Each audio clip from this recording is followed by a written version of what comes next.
Pokemon Omega Ruby Hardcore Nuzlocke. We are at the Victory Road, a segment of the game that I'm more excited about than almost any other segment in the game. Really, I love the Victory Road. I love the concept of having a bunch of super strong NPCs all gathered in one place, and all of which with, if they all had a rematch and revamped teams, they could all take on the Elite Four and maybe even win. It's a super interesting concept that actually gives the world a little bit of more depth. But I decided to take the Victory Road on with just 6 Pokemon without backtracking, going just one shot Victory Road exploration, both for future purposes because I might want to watch it and go through the Victory Road one more time in another playthrough of this game, and so I have a reference point, and also because I might share this with somebody that needs it. So I put this team to take on the Victory Road together. Aeron was my guaranteed encounter in Victory Road and definitely a key Pokemon for the Elite Four. It's gonna be one of the main players really during the Elite Four. Yeah, I got him after the 8th badge. I also got a bunch of other Pokemon after the 8th badge, such as this Mesprit in the Nameless Cave. I got him totally randomly. I didn't know that there were different types of conditions under which you can get the Lake Trio. I just got Mesprit and then looked up what the chance was. I think, if I remember correctly, it was as per a specific time range during a 24-hour day, and I just happened to have the Mesprit one, but I'm totally fine with that. Mesprit, I'm not gonna use him probably. Definitely a strong Pokemon that isn't banned on my personal rules, but I just don't want to use him. I have other plans for the Elite Four. Then I caught this Krelp and this Jellicent, who I might very well use in the Elite Four team. They are catches allowed by the species clause because certain routes that I had skipped, water routes that I had skipped, couldn't give me any other Pokemon outside of Pelipper's and Tentacles and whatnot. So I decided to resort to the Dex Nav to get new encounters. And Jellicent and Skrelp, and it's who is an Omega Ruby exclusive, whose counterpart is Cloyster in Alpha Sapphire, are guaranteed encounters by virtue of the species clause. Jellicent could very well go into my Elite Four team. It's up to which one is better at level 55 after EV training between Starmie, Milotic, and Jellicent. I decided to train them all and see who has the better stats at level 55 so that I can decide the last 2 members of my Elite Four team, which so far looks to be Medicham, Exploud, Machamp, and Aggron. I don't know the last 2 members, as I just explained, so let's see.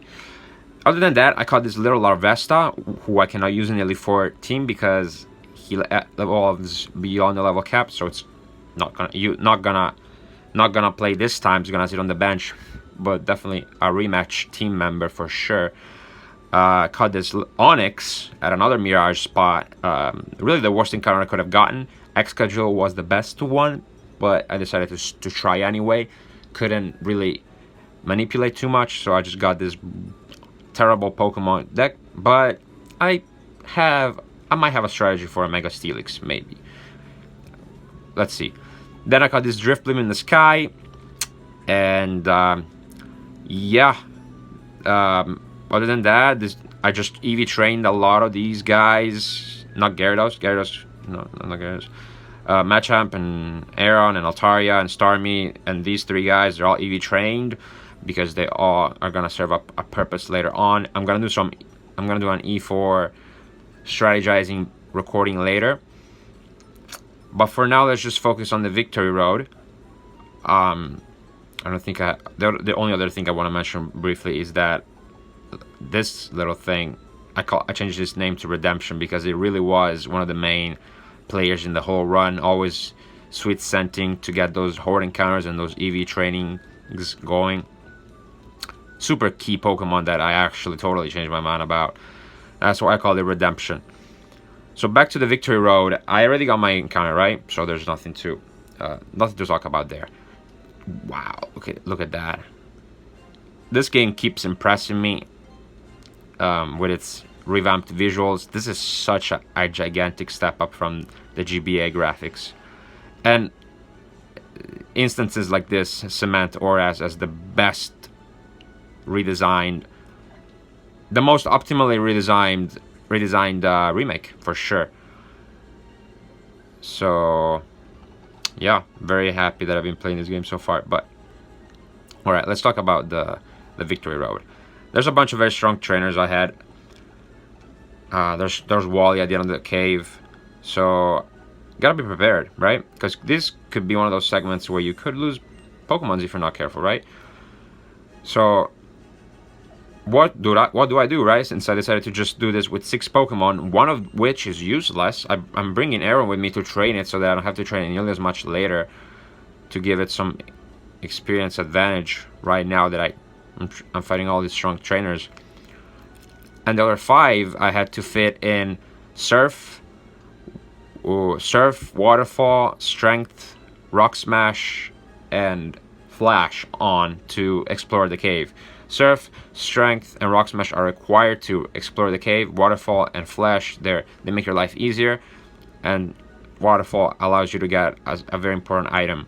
So I had to fit those 5 moves between these other guys, as well as having good enough type coverage to cover every single trainer in the cave, as well as Wally at the end. So I ultimately decided to run with these 5, of which once again is not going to be used. Starmie is awesome for this first trainer, who is tough already. It's got 2 Pokemon that could cause you trouble if you're not prepared for them. It's got a Sigilyph and a Rhyperior, and so I brought in an expert belt Starmie to Thunderbolt the Sigilyph, who can have like Store Power and Air Slash, and you know, that Store Power and Calm Mind type of thing. Maybe it has it, I'm not sure. Maybe it doesn't, maybe it does not. But could cause you trouble if you're not prepared for it, right? It's still a pretty strong Pokemon. And this guy, this doesn't die to a Surf that as easily as you think, because it's got, oh, battle animations. I was saying it's got very high HP stat, really competent defensive stat, and it can one-shot a lot of your Pokemon with its moves. If it's got Mega Horn, you know, Sceptile could be potentially killed. I don't know if you miss out on the KO somehow, some way. You know, and there's a bunch of other instances like this where these trainers just have very strong Pokemon that can threaten some of yours. Yeah, and I totally can see how a less experienced trainer that doesn't want to look up anything could get his butt handed to him by these NPCs. So I decided to prepare for it, because I'm doing I'm doing everything in one shot. Such as this trainer who's got a Frostlass, right? Camerupt, don't think it can kill, right? Because it's got a careful nature.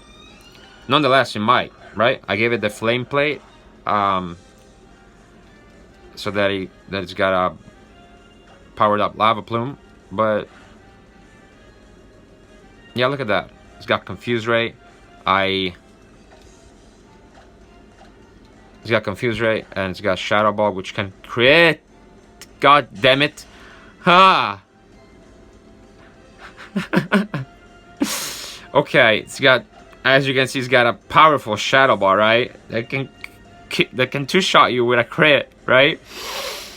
That's why I brought Machamp with freaking Personberry. Another crit! Oh my god. That was 70... No, that was 67 damage, right? Crit Shadow Ball. Crit Ice... Does it have Ice Beam? I don't think so. It's got another Confused Ray. But I gave him the Personberry exactly for this reason. Oh my god, guys. That was so scary, right?